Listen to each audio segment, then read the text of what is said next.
মোহতারাম হাজরিন, একজন ইমানদারের আমলের সবচেয়ে বড় মৌসুম, সবচেয়ে বড় সিজন, আমল এবং ইবাদতের ভরা বসন্ত হলো রমাদানুল করিম, যেটা আমাদের দোরগোড়ায় উপস্থিত প্রায়।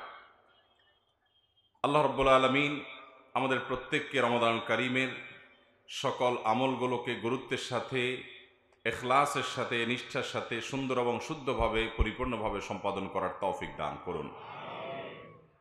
রমাদান মাস হলো 11 মাসের আমলের ঘাটতি পুষিয়ে নেওয়ার মাস।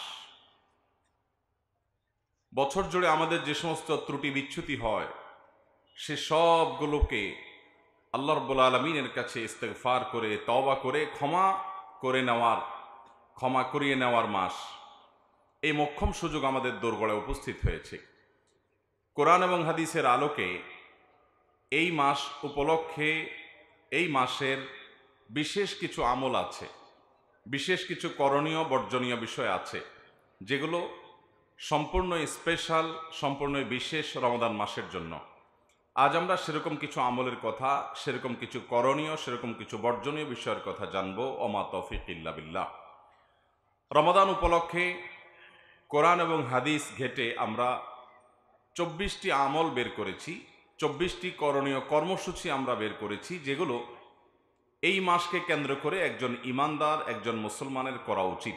তাহলে এই মাসটি আমাদের হবে, এই মাসটি আমাদের অর্জনের মাস হবে, এই মাসটি আমাদের অ্যাচিভমেন্টের মাস হবে, এই মাসটিতে আমরা আমাদের কাঙ্ক্ষিত লক্ষ্যে পৌঁছতে পারবো ইনশাআল্লাহ। রমাদান মাসের সর্বপ্রথম যে আমলটির কথা বলতে চাই, সেটি রমাদানের ঠিক আগ মুহূর্তে আমাদেরকে করতে হবে, আর সেটি হলো রমজান মাসের চাঁদ তালাশ করতে হবে শাবানের শেষ দিবসে।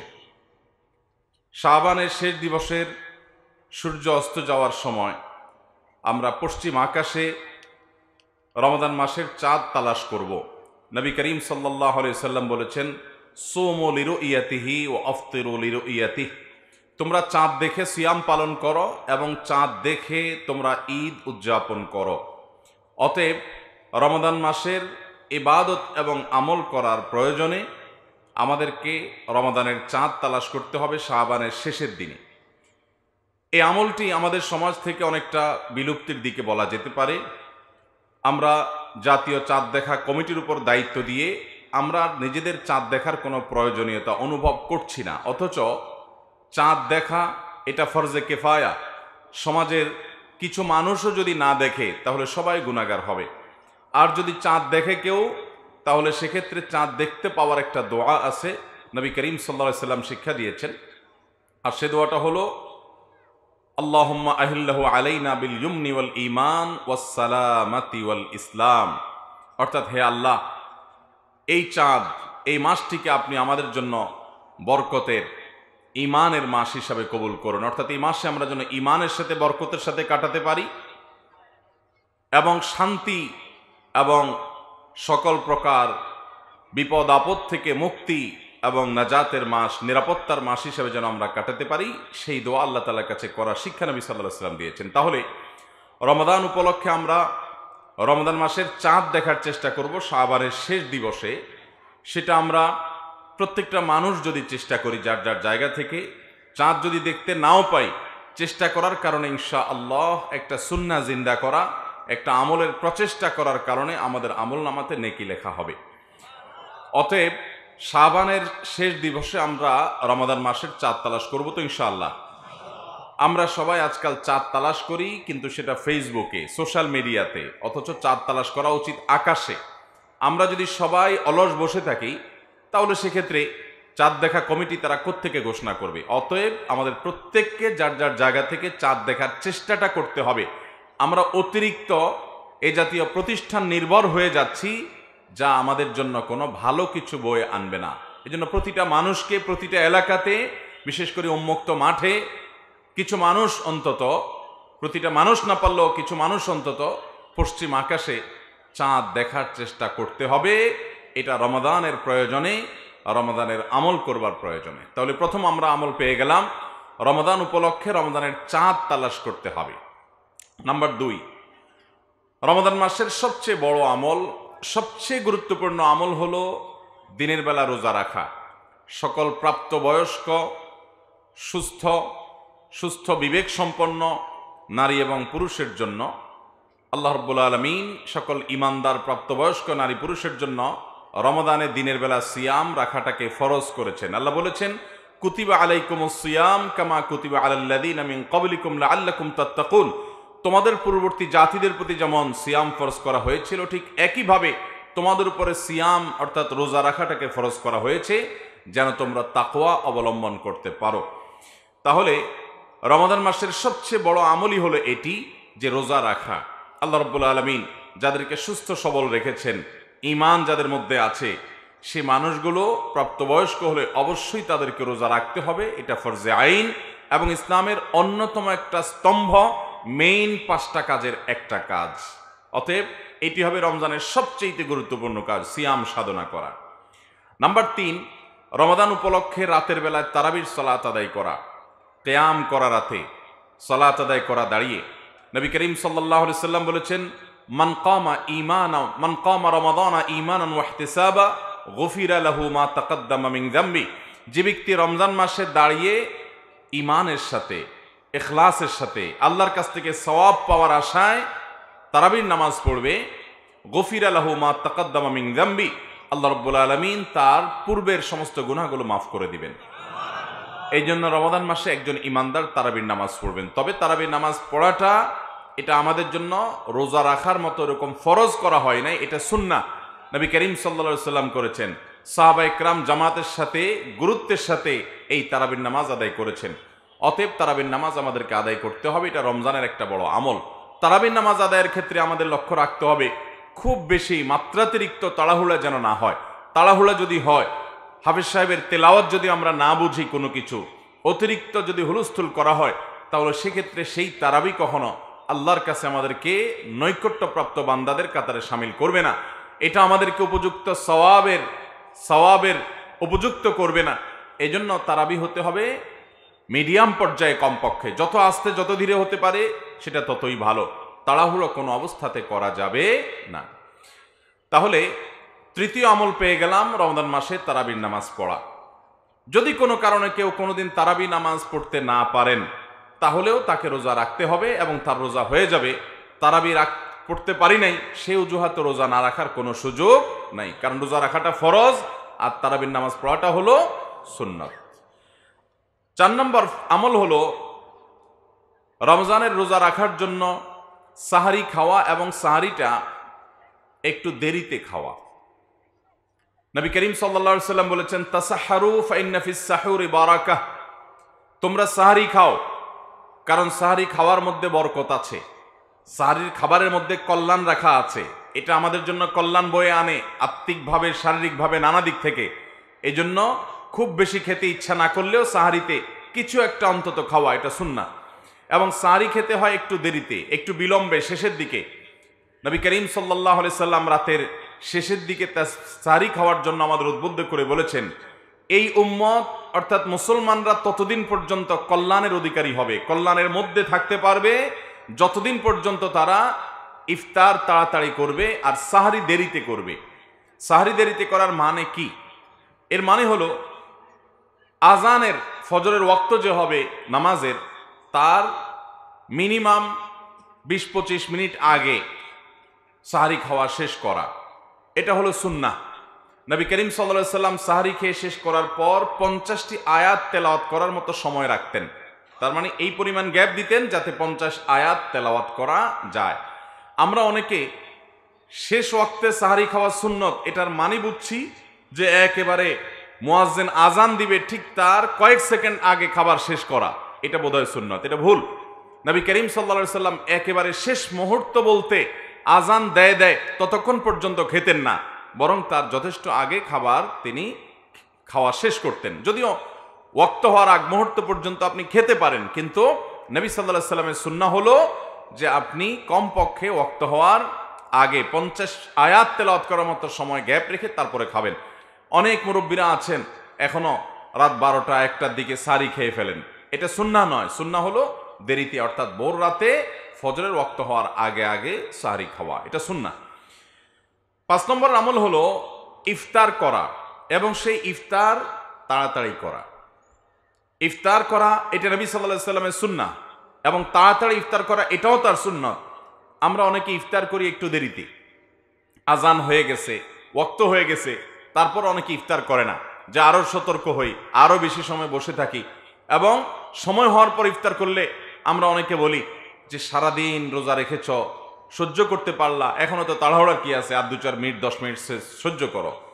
আপনার যদি ওয়াক্ত হয়ে যায়, আপনি নিশ্চিত হয়ে যান, তাহলে সেক্ষেত্রে আর সাহারি ইফতার করতে আর দেরি করার কোনো প্রয়োজন নাই। ইফতার বিলম্বে করা, বিশেষ করে চতুর্দিকে অন্ধকার হয়ে যাওয়ার পরে ইফতার করা, এটা শিয়াদের একটা আমল, এটা অন্যান্য অনেক পথভ্রষ্ট মানুষদের আমল। আহলুস সুন্নাহ জামাতের সকল উলামায়ে কেরাম ইফতার তাড়াতাড়ি করাটাকে সুন্নাহ মনে করেন, কারণ নবী করিম সাল্লাল্লাহু আলাইহি সাল্লাম বলেছেন এই উম্মত ততক্ষণ কল্যাণের মধ্যে থাকবে যতদিন পর্যন্ত তারা ইফতারটা সময় হওয়ার পর আর দেরি করবে না এবং সাহরিটা দেরি করে খাবে। তাহলে সময় মতো ইফতার করে ফেলা, এটা হলো 5 নম্বরের সুন্নত। 6 নম্বরের সুন্নত হলো ইফতারে সম্ভব হলে কাঁচা খেজুর খাওয়া, কাঁচা খেজুর না পাওয়া গেলে সাধারণ খেজুর দিয়ে ইফতার করা, আর সাহারিতে বিশেষ করে খেজুর খাওয়া। ইফতারিতে খেজুর খাওয়া এটা তো আমরা জানি, নবী করিম সাল্লাল্লাহু আলাইহি সাল্লাম আদা পাকা আদা কাঁচা খেজুর খাওয়া পছন্দ করতেন ইফতারে। সেটা আমরা না পাইলে কমপক্ষে খেজুর দিয়ে আমরা ইফতার করবো, এটা আমরা জানি আলহামদুলিল্লাহ।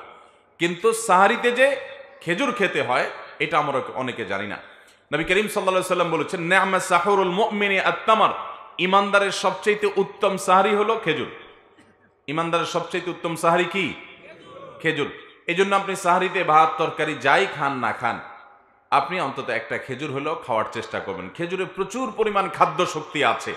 আলহামদুলিল্লাহ আজকাল আমাদের দেশেও খেজুর বিভিন্ন জায়গায় উৎপাদন শুরু হয়ে গেছে। এই খেজুর প্রচুর পরিমাণ খাদ্য শক্তি থাকার কারণে সাহারিতে এবং ইফতারিতে যদি মানুষ সাহারি খায়, খেজুর খায়, তাহলে তার সিয়াম পালন করাটা, রোজা রাখাটা নানা দিক থেকে সহজ হয় এবং তার শরীরে খাদ্যের অভাব মোচনে অনেক বেশি সহায়ক ভূমিকা পালন করে। এজন্য সাহারিতে খেজুর খাওয়া এই আমলটা আমরা অনেকে জানিও না এবং আমলও করি না। এই আমলটা আমরা জিন্দা করার চেষ্টা করব ইনশাআল্লাহ।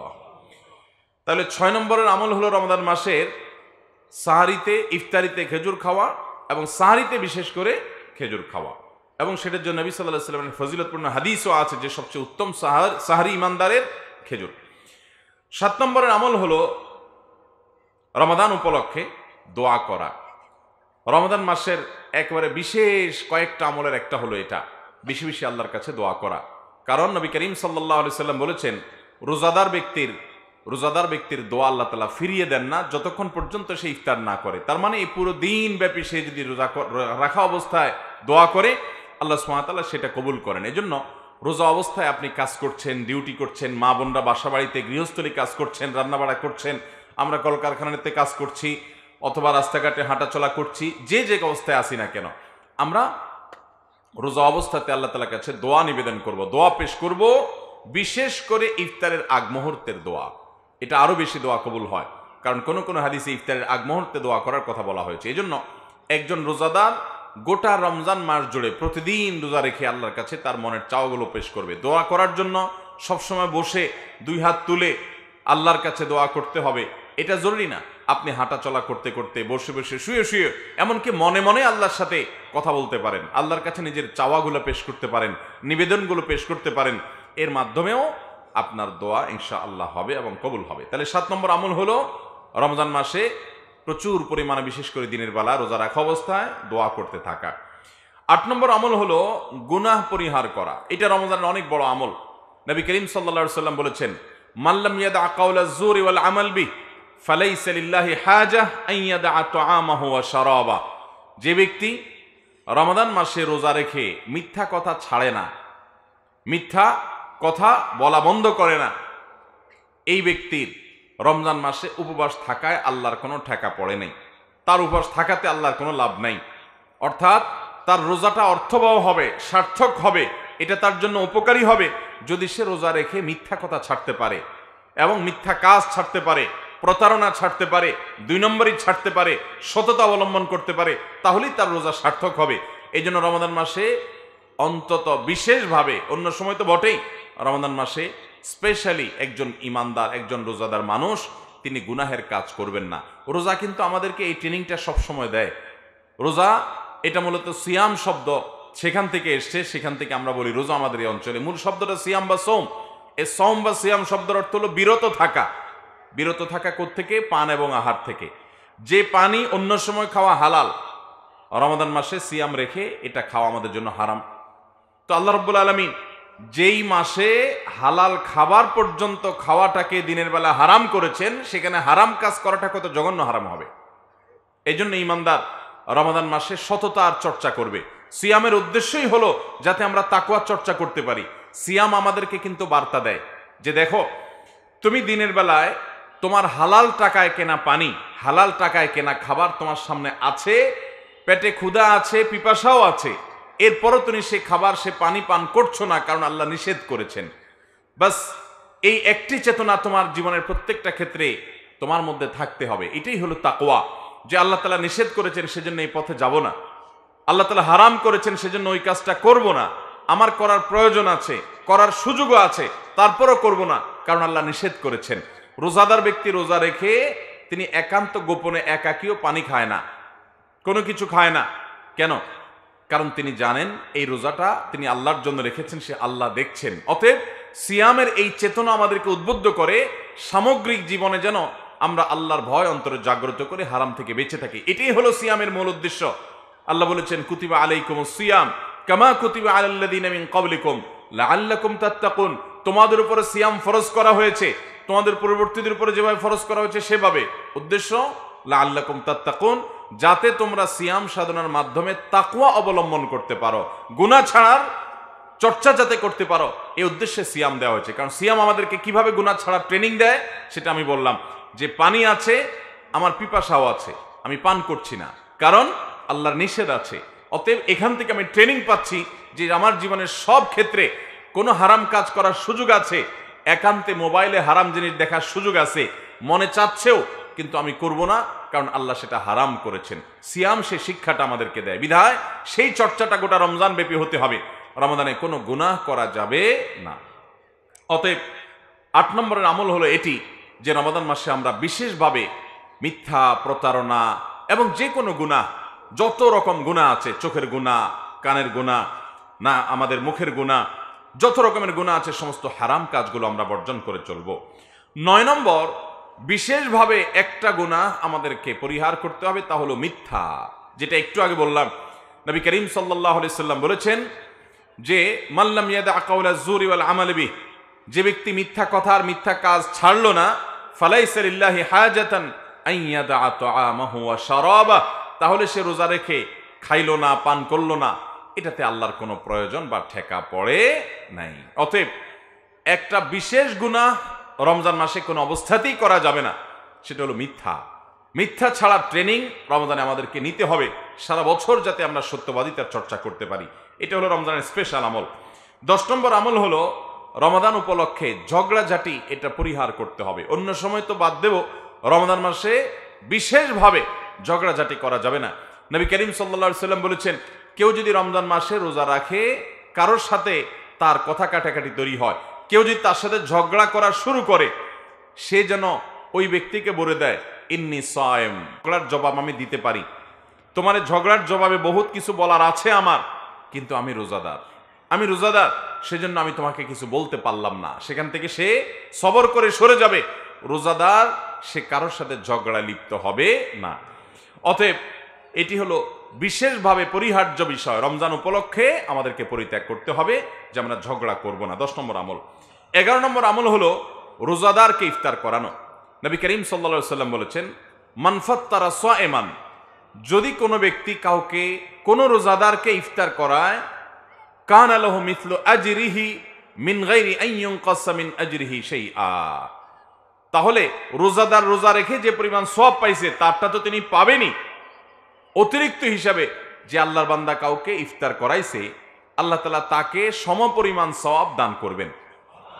আপনি রমজানে 30টা রোজা রাখতে পারেন, এর বেশি রাখার সুযোগ আছে? রমজান মাসে 30 দিনে 60টা রোজা রাখা যাবে?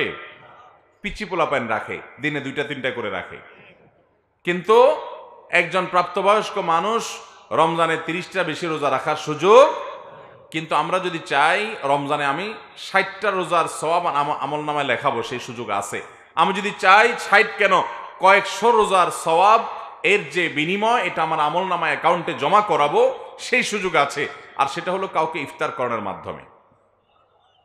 আপনি কোনো একজন রোজাদারকে ইফতার করালেন, বিশেষ করে আপনার আশেপাশে অনেক গরিব অভাবী মানুষ আছে, আপনি তাদের বাসায় রমজানের ইফতারের জন্য কিছু খাবার কিনে পাঠিয়ে দিলেন সারা মাসের জন্য, অথবা একদিনের জন্য আপনি ইফতার পাঠিয়ে দিলেন, অথবা একজন রোজাদারকে ডেকে এনে আপনি ইফতার করালেন, তাহলে আপনার রোজাটা কবুল হবে কি হবে না আল্লাহ তাআলা ভালো জানেন। কিন্তু ওই আল্লাহর বান্দাকে যে আপনি ইফতার করালেন, আপনি একটি পূর্ণাঙ্গ রোজা আদায় করার সওয়াব আপনার অ্যাকাউন্টে পেয়ে যাবেন। বিশেষ করে শহর অঞ্চলে আপনার রাস্তাঘাটে ইফতারের সময় মানুষ অনেক ভিড়ের মধ্যে, জ্যামের মধ্যে আটকা পড়ে। চাইলেই আমরা খুব অল্প পয়সা খরচ করে বিপুল পরিমাণ সওয়াবের ভাগীদার হতে পারি। গাড়ি থেকে নেমে ইফতার কেনাও হয় না, হয়তো তারা আটকা পড়ে গেছেন, আপনি সিগন্যালে দাঁড়িয়ে আপনি যদি একটু পানির বোতল আর একটু করে খেজুর অফার করেন এবং 2-4-10 জন মানুষকে দেন, কয় টাকা খরচ হবে? কিন্তু বিপুল পরিমাণ সওয়াব পাওয়ার সুযোগ আছে। আমাদের আশেপাশে অনেক গরিব মানুষ আছে, দ্রব্যমূল্যের ঊর্ধ্বগতির এই সময় অনেক মানুষ কষ্ট করে, তারা মন মতো একটু বাচ্চাদেরকে নিয়ে ইফতার করাতে পারে না। আপনি যদি পরিকল্পনা করেন আমি এবারের ইফতার আমার বাসার জন্য কিনবো, আশেপাশে গরিব কিছু ফ্যামিলিকে টার্গেট করে তাদের বাসায়, আমার বাসা যারা কাজ করে তাদেরকে, যারা কাজ করে না তাদেরকে আমি পুরো মাসের ইফতার কিনে দিব, চেষ্টা করা যাবে না ইনশাআল্লাহ? তাহলে এটা হলো রমজান মাসের স্পেশাল একটা আমল, 11 নম্বর আমল, রোজাদারকে ইফতার করানো। আল্লাহ আমাদেরকে তৌফিক দান করুন। 12 নম্বর আমল হলো কোরআন তেলাওয়াত করা, কোরআনে কারীমের তেলাওয়াত করা।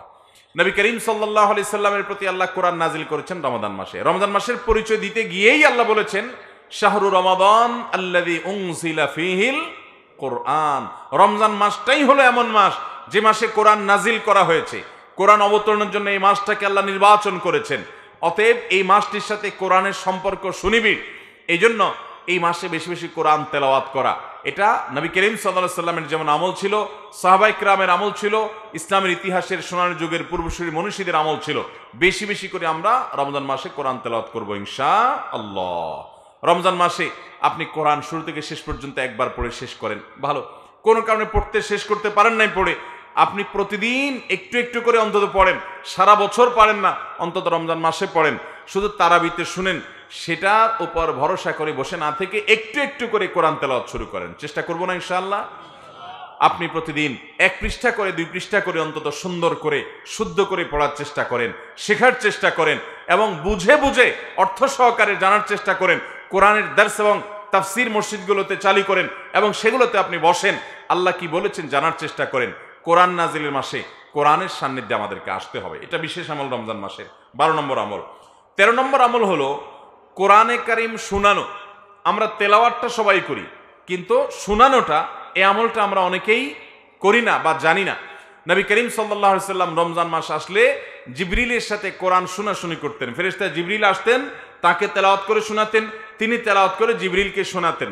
তো এই যে কোরআনে কারীমের তেলাওয়াতের পাশাপাশি কাউকে শোনানো বা পরস্পরের সাথে শোনাশুনি করা, এটাও রমজান মাসের একটা বিশেষ গুরুত্বপূর্ণ আমল। চেষ্টা করবো তো ইনশাআল্লাহ? তাহলে 13 নম্বর আমল হলো কোরআন শোনাশুনি করা। 14 নম্বর রমজানের বিশেষ আমল হলো সাদাকা করা।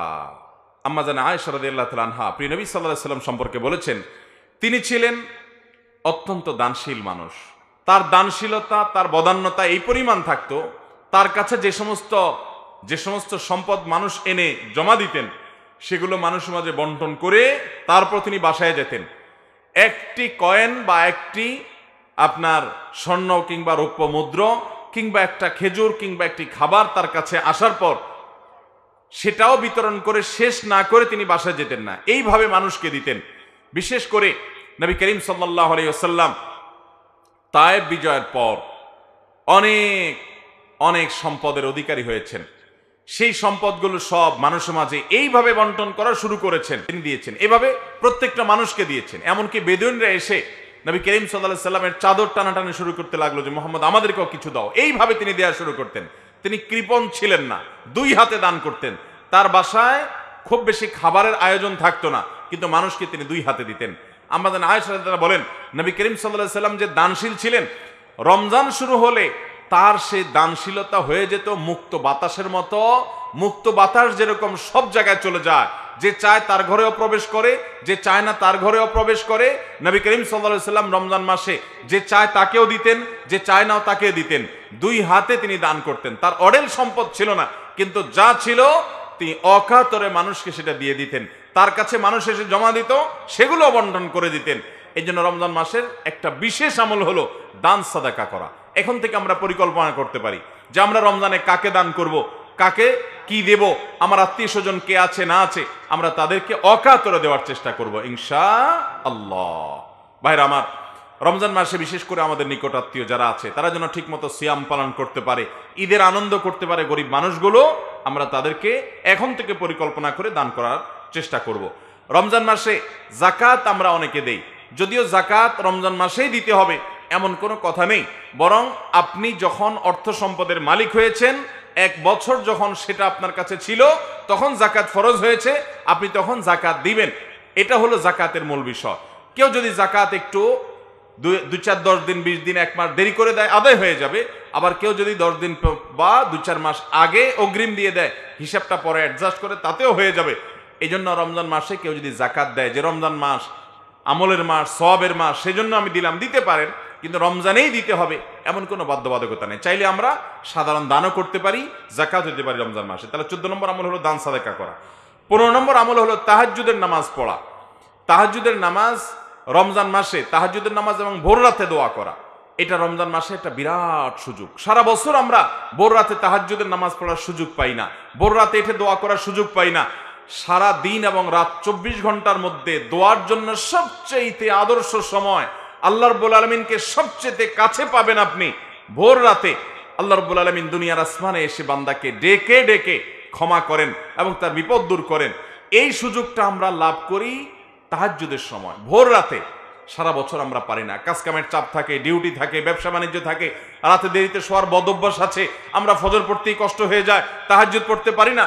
কিন্তু ভাইরা আমার, গোটা রমজান জুড়ে প্রতিদিন আপনি সাহারি খেতে উঠেন। আপনি চাইলে কিন্তু সাহারির সময় আপনি 10টা মিনিট বের করে সুন্দর করে আপনার বাসার এক কোণে কেবলার দিকে ফিরে আপনি 2 রাকাত 4 রাকাত নামাজ পড়ে হাত তুলে আল্লাহর কাছে আপনি 5 মিনিট দোয়া করতে পারেন, চোখের পানি ফেলতে পারেন। মানুষের মধ্যে দোয়া আসে না তো আপনি আপনার বাড়ির ছাদে চলে যেতে পারেন, মসজিদে মানুষ আজানের পরে আসবে, আপনি আজানের 20 মিনিট আগে চলে যেতে পারেন, আপনি একটু নিরিবিলি আল্লাহর সাথে কথা বলতে পারেন, দোয়া করতে পারেন। আমরা বড় হতভাগা, আল্লাহর কাছে চাইতে জানি না। এটা চাওয়ার মাস আসতেছে ভাই, এবং চাওয়ার জন্য সবচেয়ে মোক্ষম সময় হলো সাহারির সময়টা। আমরা অনেকে আজকাল দেখা যায় সাহারি পার্টি করি, সাহারি পার্টি করি, অনেকে সাহারি উপলক্ষে বিভিন্ন আয়োজন অনুষ্ঠান করে। জাহালত এবং মূর্খতা কোনো জাতিকে যদি স্পর্শ করে, তখন এই ধরনের কর্মকাণ্ড সেই এলাকাতে, সেই সমাজে ব্যাপক আকারে ছড়িয়ে পড়ে। কত বড় হতভাগ্যের কাজ যে যখন আল্লাহ রাব্বুল আলামিন ক্ষমার ঘোষণা করেন, আল্লাহর কাছে দোয়া করতে হয় লাইট বন্ধ করে বরং চোখের পানি ফেলার সময়, তখন আমাদের এক শ্রেণীর তরুণরা, তাদেরকে দেখা যায় তারা হোটেলে গিয়ে বন্ধু বান্ধব মিলে সাহারি পার্টির নামে তারা আড্ডা জমায়, তারা মौज মাস্তি করে, তারা খাওয়া দাওয়ার অনুষ্ঠান করে। ভাইরা আমার, আমরা এমন একটা সময় চলে আসছি যে ফেসবুকে মাঝে মধ্যে দেখা যায়, কতটা সত্য কতটা ফেক আমি জানি না, যে দাদা মারা গেছেন, নানা মারা গেছেন, নাতিরা দাদা বা নানার লাশের সাথে সেলফি তোলে। এইরকম অমানবিক এবং এরকম পশুসুলভ আচরণ আজ আমাদের এক শ্রেণীর তরুণদের মধ্যে হচ্ছে। আমরা উদ্ভ্রান্ত হয়ে গেছি।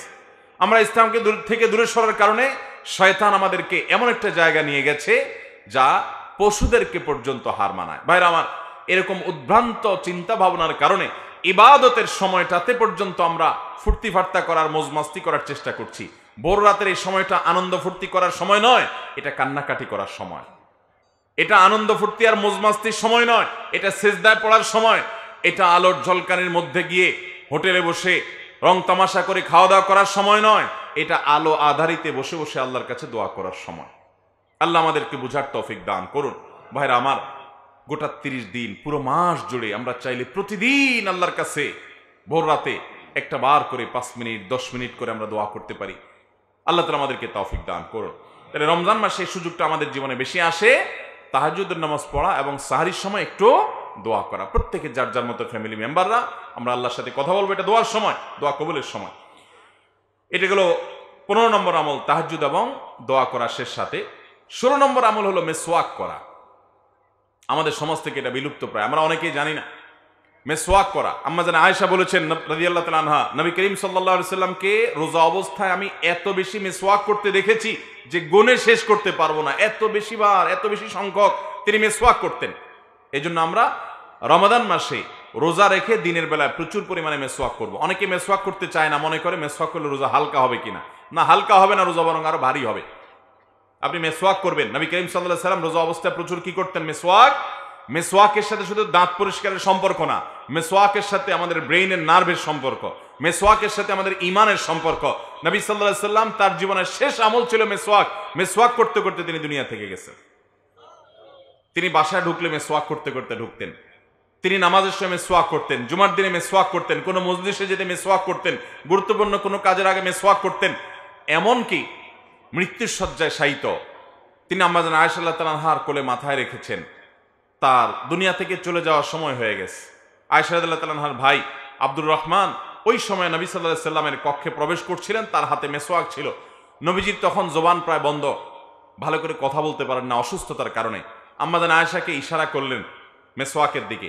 আয়েশা রাদিয়াল্লাহু তাআলা বুঝতে বাকি থাকলো না যে নবীজি মেসওয়াক করতে চাচ্ছেন। তখন তার ভাইয়ের কাছ থেকে মেসওয়াকটা চেয়ে নিয়ে তিনি নিজের দাঁত দিয়ে চিবিয়ে দিলেন। নবী সাল্লাল্লাহু আলাইহি সাল্লাম সে মেসওয়াক করতে করতে দুনিয়া থেকে চলে গেছেন। তো এই রমজান মাসে বা রোজা রেখে নবী করিম সাল্লাল্লাহু আলাইহি সাল্লাম এত বেশি মেসওয়াক করতেন, কতবার করতেন আম্মা জান আয়েশা বলছেন আমি গুণে শেষ করতে পারবো না। তাইলে আমরা রোজা রেখে মেসওয়াক করবো তো ইনশাআল্লাহ। 16 নম্বর আমল হলো রমজানে উমরা করা।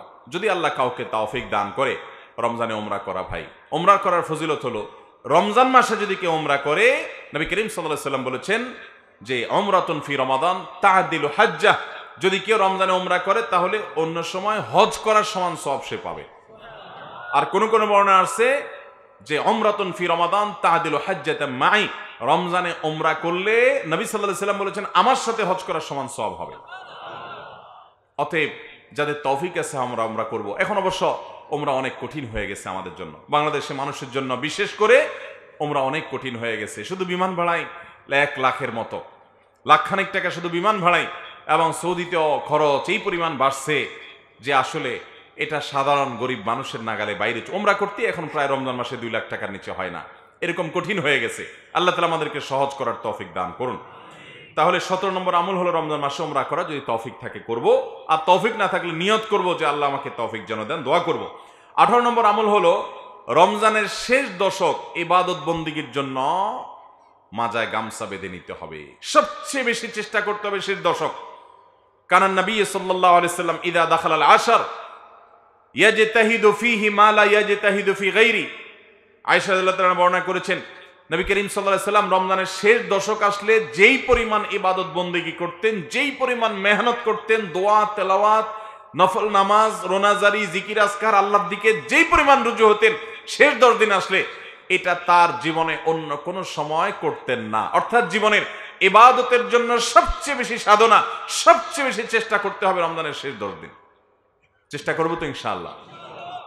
আমাদের বরং শেষ 10 দিন ইবাদতটা একটু কম হয়, কারণ আমাদের দেশে আপনি দেখবেন রমজানের প্রথম মসজিদে মুসল্লি ফিল আপ হয়ে, বারান্দা পূরণ হয়ে, বাহিরেও কিছু কার্পেট বা চাটাই বিছানো লাগে প্রথম রমজানের প্রথম দিনগুলো। আস্তে আস্তে যখন যেতে থাকে 8-10 দিন, দ্বিতীয় দশক শুরু হলে আস্তে আস্তে বাহিরের বিছানা, বাহিরের আপনার চাটাই এবং কার্পেটগুলো গোছায় ফেলায় মুয়াজ্জিন সাহেবরা, কারণ সেখানে আর মুসল্লি হয় না। আস্তে আস্তে মুসল্লি বারান্দায় চলে আসে।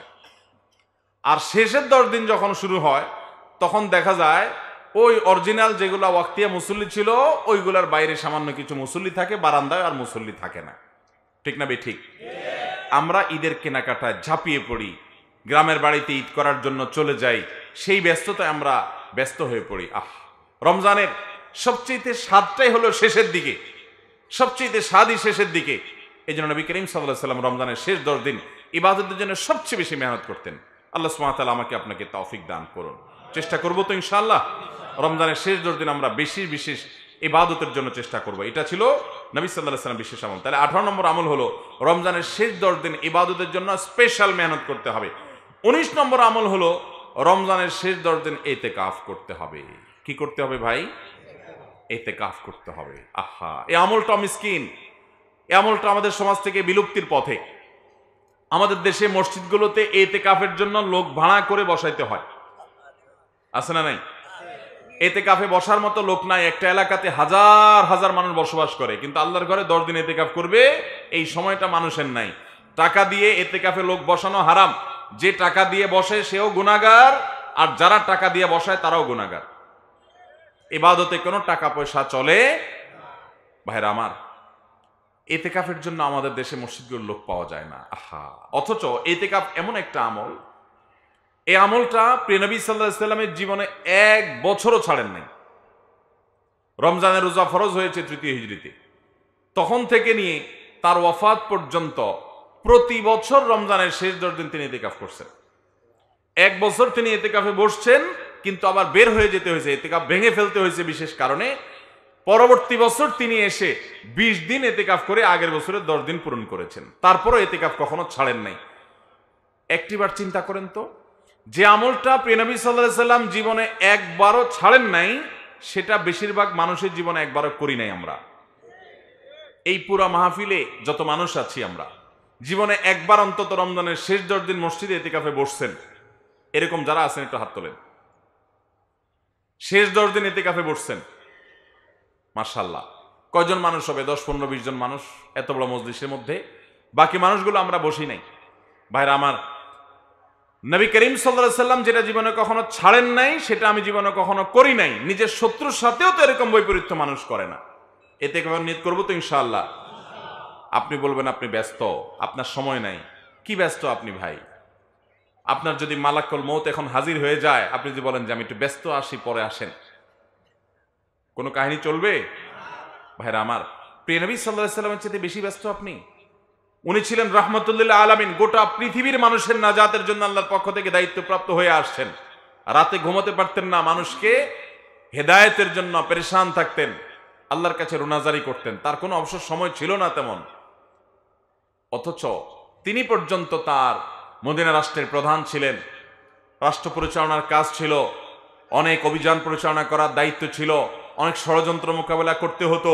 ইসলাম সারা বিশ্বের বড় বড় নেতাদের কাছে পৌঁছাতে হয়েছে, সবার কাছে পৌঁছাতে হয়েছে, সবার সব সমস্যাগুলো দেখতে হতো তাকে। এত দায়িত্ব পালন করেছেন, এবং এতজন স্ত্রী তার ছিলেন, এই ফ্যামিলিগুলোর সবগুলোর দায়িত্ব, সবার দায়িত্ব তার পালন করতে হয়েছে।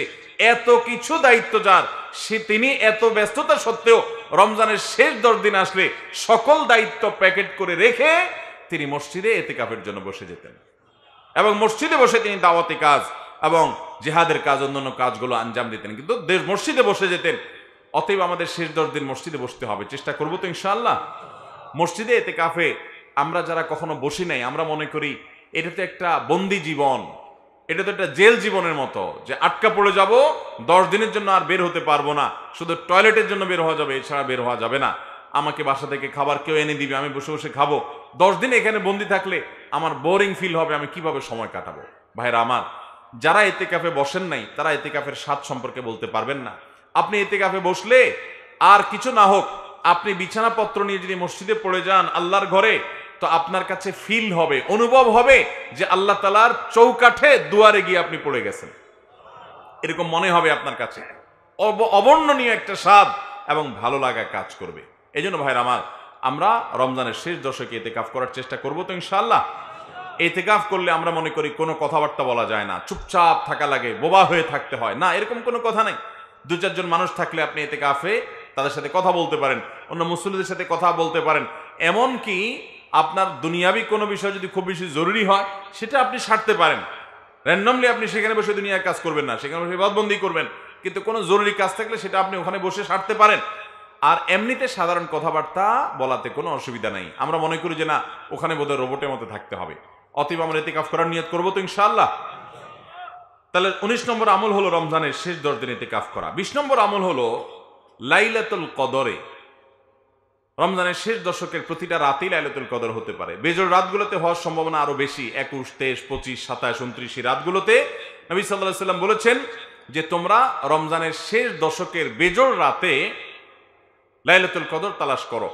অতএব লাইলাতুল কদর পাওয়ার উদ্দেশ্যে সেই রাতগুলোতে বিশেষভাবে একটা দোয়া পাঠ করা, এটা হলো 20 নম্বরের আমল। সে দোয়াটা কি? দোয়াটা হলো আল্লাহুম্মা ইন্নাকা আফুউন তুহিব্বুল আফওয়া ফাফু আন্না। আল্লাহ আপনি ক্ষমাশীল, আপনি ক্ষমা করতে পছন্দ করেন, অতএব আমাদেরকে ক্ষমা করেন। এই দোয়াটা আমরা শেষ দশকে বেশি বেশি করে পড়বো ইনশাআল্লাহ। এটি একটি গুরুত্বপূর্ণ আমল রমজানের শেষ দশকের, বিশেষ করে বেজোড় রাতগুলোর এবং শবে কদরের, লাইলাতুল কদরের 20 নম্বর আমল। 21 নম্বর আমল হলো ইফতারের সময় একটি দোয়া নবী সাল্লাল্লাহু আলাইহি ওয়াসাল্লাম পড়তেন, সেই দোয়াটা পাঠ করা। ইফতারের সময় আমরা পড়বো, ইফতার করার পর বিসমিল্লাহ বলে ইফতার করব, ইফতার করার পর দোয়া পড়বো। ইফতারের আগে অনেকে পড়ে, এটা ইফতারের আগে পড়ার দোয়া না, এটা হলো ইফতার করার পরের দোয়া। বিসমিল্লাহ বলে ইফতার শুরু করবেন, এরপর ইফতারের দোয়াটা পড়বেন, যাহাবাজ জামা ওয়াবতাল্লাতিল উরুক ওয়া সাবাতাল আজরু ইনশাআল্লাহ। এটার একটা দোয়া। আবার বলছি, যাহাবাজ জামা এর মানে হলো যে আমার পিপাসা দূর হয়ে গেছে, ওয়াবতাল্লাতিল উরুক এবং আমার শিরা উপশিরা এগুলো সবগুলো ভিজেছে, অর্থাৎ এগুলোতে পানি পৌঁছেছে, শীতল হয়েছে, ওয়া সাবাতাল আজরু ইনশাআল্লাহ, এবং আল্লাহ চাইলে এই রোজার বিনিময় আল্লাহর কাছে সাব্যস্ত হয়ে গেছে, জমা হয়ে গেছে। এটা হলো ইফতারের দোয়া, নবী সাল্লাল্লাহু আলাইহি ওয়াসাল্লাম এটা পড়তেন। 22 নম্বর আমল হলো বিশেষভাবে রমজান মাস জুড়ে ভাই প্রতিদিন আল্লাহর কাছে ইস্তেগফার করা, গুনাহ মাফ চাওয়া, জাহান্নাম থেকে মুক্তির জন্য দোয়া করা। বেশিরভাগ মানুষ আমরা রমজান মানেই বুঝি 4টা কাজ। রমজান মানে কয়টা কাজ বুঝি? রমজান মাসে রোজা রাখা, রমজান মানে তারাবি পড়া, রমজান মাসে সাহারি খাওয়া, রমজান মানে ইফতার করা, বাস। রোজা, তারাবি, সাহারি, ইফতার, এই 4 কাজের নাম মানে আমরা রমজান মাস জানি, অথচ এই 4 কাজ নয়। আমি অনেকগুলো আমলের কথা বললাম, এর মধ্যে এই আমলটা বিশেষভাবে করা, যে প্রতিদিন আল্লাহর কাছে চোখের পানি ফেলে একটা সময় দোয়া করা। রমজান মাস আসলে আমরা এত ব্যস্ত হয়ে পড়ি, ব্যবসায়ীরা বোনাস দিতে হবে, আমরা ঈদের কেনাকাটা করতে হবে, আমাদের ইবাদতের আর টাইম নেই। যে মাসটা আসছে ইবাদতের জন্য, মূল কাজ হলো ইবাদত, সে ইবাদত বলে আমরা অন্য সব করি, ইবাদতের সময় আমাদের হয় না। ভাইরা আমার, নবী করিম সাল্লাল্লাহু আলাইহি সাল্লাম বলেছেন, তার কাছে জিবরিল এসে আল্লাহর পক্ষ থেকে অফার নিয়ে এসে বলেছেন, বাউদা মান আদরাকা রমাদান ফালা ওয়ালাম ইগফার লা, ওই ব্যক্তি ধ্বংস হোক যে রমজান মাস পেল অথচ তার গুনাহগুলো মাফ করাইতে পারলো না। এটা অফারের মাস, সারা জীবনের গুনাহ মাফ করাইতে চাইলে এটা সবচেয়ে বড় সুযোগ। অনুতপ্ত হয়ে, লজ্জিত হয়ে আল্লাহর কাছে চোখের পানি ফেলে 2 হাত তুলে দোয়া করা, আল্লাহ আপনি মাফ করে দেন, আমি আর অপরাধ করব না, আমার আগের সবগুলো হিসাব আপনি পরিষ্কার করে দেন, সবগুলো অপরাধ আপনি ডিলিট করে দেন, গুনাহ হিসাব সব আপনি মুছে দেন। আল্লাহর কাছে দোয়া করে চোখের পানি ফেলে যদি আমরা নিবেদন করতে পারি, দোয়া করতে পারি, ইনশাআল্লাহ আল্লাহ তাআলা মাফ করবেন। নবী সাল্লাল্লাহু আলাইহি ওয়াসাল্লাম বলেছেন, ওয়ালিল্লাহি উতাকাউ মিনান নার ওয়া যালিকা কুল্লু লাইলা, রমজানের প্রতি রাতে আল্লাহ তাআলা বহু মানুষকে জাহান্নাম থেকে মুক্ত এই পরওয়ানা ঘোষণা দিতে থাকেন, যে অমুক জাহান্নাম থেকে মুক্ত, অমুক জাহান্নাম থেকে মুক্ত। এই মুক্তির জন্য দোয়া করতে হবে, চোখের পানি ফেলতে হবে, উঠতে বসতে চলতে মনে রাখতে হবে যে আল্লাহ তাআলা প্রতিদিন রমজানে অনেক মানুষকে মাফ করে, আল্লাহ আমাকে তাদের কাতারে শামিল করে দেন, সে তালিকা আমাকে ঢুকায় দেন। দোয়া করবো তো ইনশাআল্লাহ। ভাইরা আমার, তাহলে রমজানে বিশেষভাবে 22 নম্বর আমল হলো বেশি বেশি আল্লাহর কাছে ইস্তেগফার করা, জাহান্নাম থেকে মুক্তির জন্য দোয়া করা। সেটা ইফতারের আগে করতে পারেন, ওই যে সাহারির সময় উঠে বিশেষভাবে করতে পারেন, তারাবি নামাজের ফাঁকে ফাঁকে করতে পারেন, বিভিন্ন সুযোগ করতে পারেন। চেষ্টা করবো তো ইনশাআল্লাহ। 23 নম্বর আমল হলো যে কোনো সাধারণ আমলগুলো রমজান মাসে একটু বেশি পরিমাণে করা, নফল নামাজ, নফল জিকির, সুন্নাহ মাসনুন জিকির গুলা, দোয়াগুলা এই মাসে বিশেষ গুরুত্বের সাথে করা, কারণ এটা আমলের মাস। এ মাস যখন শুরু হয়, আল্লাহর পক্ষ থেকে একজন ঘোষক এসে ঘোষণা দেয়, ইয়া বাগিয়াল খায়রে আকবিল, হে ওই সমস্ত লোক যারা ভালো কিছু করতে চাও তারা সামনে আগাও, এটা ভালো কিছু করার মাস। এই জন্য ভালো আমলগুলো করার জন্য প্রতিজ্ঞাবদ্ধ হওয়া এবং বেশি বেশি নেক আমল করা, সাধারণ নেক আমলগুলো। 24 নম্বর এবং সর্বশেষ আমল হলো ফিতরা আদায় করা। এটা রমজানের একেবারে শেষের দিকে, ঈদের চাঁদ ওঠার আগে 1-2 দিন আগেও দেওয়া যায়, তবে ঈদের চাঁদ ওঠার পর থেকে নিয়ে ঈদের নামাজের আগ পর্যন্ত এই সময়ের মধ্যে ফিতরা দিতে হয়।